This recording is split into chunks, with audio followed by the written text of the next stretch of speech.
Вътрешен транспорт $725, морски транспорт $2260. Ало, извинявай, тази от Америка, не канадски долари, щатски долари. Освобождаване на контейнер 1237 евро, плюс такса обработки още 112 евро. ДДС 2677 лева, мито 3895 лева. Транспорт от Холандия 1777 лева, транспорт от Германия 1955 лева. Тук ще платиш малко сторич, понеже нямаше време да ти платиме колата, $312. Този контейнер го свалиха за проверка, още 270 лева. Извинявай, забравихме едни $1000 комисион, обаче те не са пък всъщност $1000 комисион, защото е по-скъпа колата, станаха $1450 комисион, но не канадски долари, а щатски долари. Спри себе, курник. Хората не ги интересува всяко нещо колко пари струва. Те искат крайна цена до България. Разбирам. Затова ще предложа нещо супер яко, иновативно и нечувано. Както съм споменал и в предните видеа, мисията на Automall е да предложи една пълна прозрачност и иновация в покупката и доставката на автомобил от Щатите и Канада.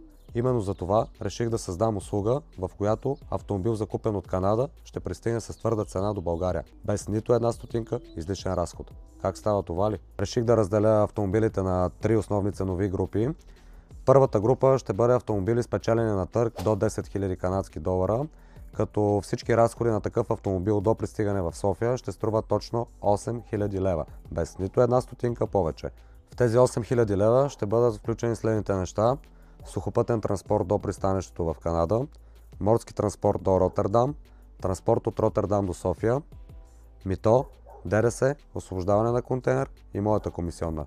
Ако някъде случайно излезне и една стотинка повече, всичко ще бъде поето от моя страна. Втората ценова група ще бъдат автомобили спечелени на търг между 10 и 20 хиляди долара.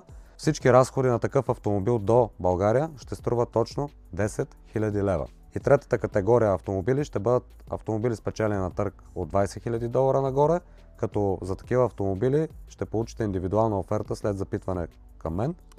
Може да посетите сайта ми, за да получите повече информация какъв тип автомобили може да закупите за съответната сума. Също така съм сложил линк към сайта на застрахователя, където може да се направите напълно безплатна регистрация и да видите автомобилите за какви суми минават на самия търг.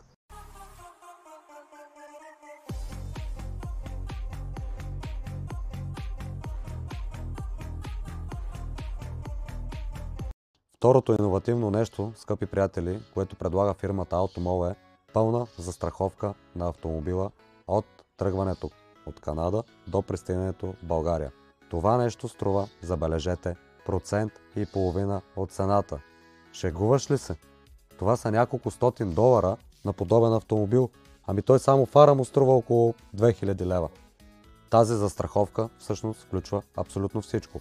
Пълна загуба на автомобила, щети, които може да се установят, че ги е нямало при закупуване на автомобила, като счупени прозорци, фарове, ударени детайли и абсолютно всичко, каквото се сетите. 1,5% от цената, скъпи приятели.